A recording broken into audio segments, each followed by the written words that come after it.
नमस्कार। तो आज हम किन अहम विषयों को डिकोड करने वाले हैं, एक नज़र डाल लेते हैं। शुरुआत करेंगे गंभीर अपराधों और उनकी जांच से, फिर बात होगी राष्ट्रीय सुरक्षा की, उसके बाद राजनीति और इंफ्रास्ट्रक्चर के अपडेट्स, अमेरिका ईरान के बीच का तनाव और अंत में खेल जगत की हलचल। चलिए, बिना देरी किए शुरू करते हैं। तो सबसे पहले बात करते हैं गंभीर अपराधों और चल रही जांच के ताज़ा अपडेट्स की। लखनऊ के उस बेहद परेशान करने वाले यूपीएससी एस्पिरेंट मामले में एक बड़ा अपडेट है। अब इस केस को आधिकारिक तौर पर दर्ज कर लिया गया है। मामला कितना संगीन है, इसका अंदाजा इसी बात से लगाया जा सकता है कि आरोपियों को पकड़ने के लिए पुलिस ने एक या दो नहीं बल्कि पूरी 5 अलग अलग टीमों का गठन किया है। ये टीमें लगातार दबिश दे रही हैं ताकि न्याय सुनिश्चित हो सके। वहीं दूसरी तरफ ट्विशा शर्मा मौत मामले की गुत्थी सुलझाने के लिए जांच लगातार जारी है। इसी बीच समर्थ सिंह का एक बयान सामने आया है जिसने पुलिस की तफ्तीश में एक नई कड़ी जोड़ दी है। उन्होंने पुलिस को बताया है, मेरी मां ने कहा था, ट्विशा दिख नहीं रही। सुनने में ये शायद एक आम सा वाक्य लगे, लेकिन जांच एजेंसियों के लिए ऐसे ही छोटे छोटे सुराग उन आखिरी पलों की कहानी बयान करते हैं। देखना होगा कि ये बयान जांच को किस दिशा में ले जाता है। अब रुख करते हैं राष्ट्रीय सुरक्षा और उससे जुड़ी बड़ी चूकों की तरफ। 6। जी हाँ, ये आंकड़ा जरा ध्यान में रखिएगा। ये कोई मामूली नंबर नहीं है। बेंगलुरु में तत्काल प्रभाव से इतने ही पुलिस अधिकारियों को सस्पेंड कर दिया गया है। एक साथ 6 अधिकारियों पर गाज गिरना ये साफ बताता है कि मामला बेहद गंभीर है। और इस सख्त एक्शन के पीछे की वजह वाकई चौंकाने वाली है। दरअसल बेंगलुरु में प्रधानमंत्री के तय रूट पर विस्फोटक बरामद हुए थे।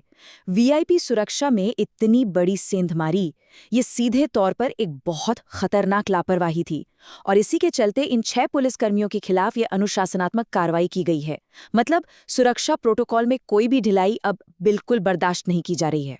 चलिए, अब देश की राजनीति और इंफ्रास्ट्रक्चर से जुड़े कुछ बड़े और अहम अपडेट्स देख लेते हैं।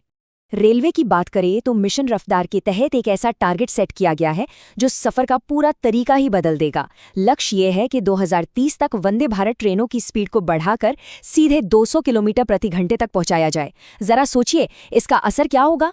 दिल्ली से मुंबई का सफर सिर्फ 10 घंटे में सिमट जाएगा और दिल्ली से कोलकाता मात्र 11 घंटे में। ये पूरा अपग्रेड भारतीय रेलवे को बिल्कुल बुलेट ट्रेन वाली लीग में खड़ा कर देगा। बुनियादी सुविधाओं का जिक्र हो ही रहा है तो उत्तर प्रदेश से भी एक बड़ा अपडेट है। इस चिलचिलाती गर्मी और हीट वेव के बीच मुख्यमंत्री योगी आदित्यनाथ ने ये घोषणा की है कि राज्य के हर गांव और शहर में बिना रुके 24 घंटे बिजली दी जाएगी। इतने चरम मौसम में पावर ग्रिड को स्टेबल रखना वाकई एक बड़ी चुनौती है, लेकिन ये फैसला निश्चित तौर पर वहां के लोगों के लिए एक बहुत बड़ी राहत लेकर आया है। अब राजनीति के मैदान से एक नंबर सामने आ रहा है, 76,000। पश्चिम बंगाल के सियासी गलियारों में इस वक्त ये आंकड़ा सबसे ज्यादा गूंज रहा है। ये आंकड़ा असल में फाल्टा विधानसभा उपचुनाव की मतगणना से जुड़ा है। ताज़ा रुझानों के मुताबिक बीजेपी ने टीएमसी के खिलाफ पूरे 76,000 वोटों की एक बहुत बड़ी बढ़त बना ली है। मार्जिन इतना विशाल है कि टीएमसी उम्मीदवार जहांगीर खान के लिए वापसी करना बेहद मुश्किल नजर आ रहा है। ये रुझान चुनाव के मौजूदा राजनीतिक समीकरणों को बिल्कुल साफ तौर पर दर्शा रहे हैं। अंतर्राष्ट्रीय मंच की बात करें तो नजर डालते हैं अमेरिका और ईरान के बीच चल रहे तनाव पर। इस वक्त पूरी दुनिया की नजरें एक ही सवाल पर टिकी हैं। क्या इन दोनों देशों के बीच युद्ध छिड़ने वाला है या फिर कोई ऐतिहासिक शांति समझौता होने जा रहा है। हालात इतने पेचीदा हैं कि हर दिन एक नई खबर सामने आ रही है और घटनाक्रम वाकई बहुत तेजी से बदल रही हैं। एक तरफ डोनाल्ड ट्रंप का दावा है कि बहुत जल्द एक बड़े समझौते का ऐलान होगा जिससे वैश्विक व्यापार के लिए बेहद अहम माने जाने वाले हॉर्मुज़ जलडमरू मध्य को फिर से खोल दिया जाएगा।